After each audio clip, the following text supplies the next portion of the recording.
Et ce qu'il y a d'intéressant cette année, c'est que non seulement nous avons une augmentation des partants, il y a 1 million de Français de plus qui partiront en vacances cet été, ça n'est pas rien. Oui. Avec un budget en hausse. Mais la deuxième bonne nouvelle, c'est que dans les arbitrages, les Français privilégient la France cette année.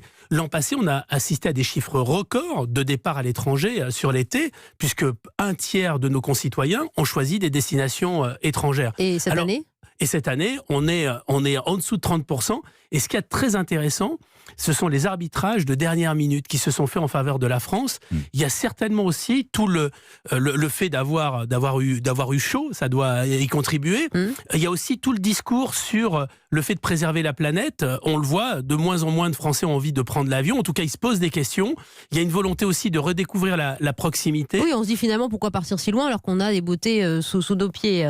C'est quand même un discours qui revient aussi, ça. Mais c'est pas seulement lié au budget d'ailleurs, parce que ce que l'on voit, c'est que ce sont les destinations qui proposent du contenu. Les Français ont envie de pratiquer des activités, ils ont envie de découvrir, ils ont envie de rencontrer, ils ont envie d'apprendre.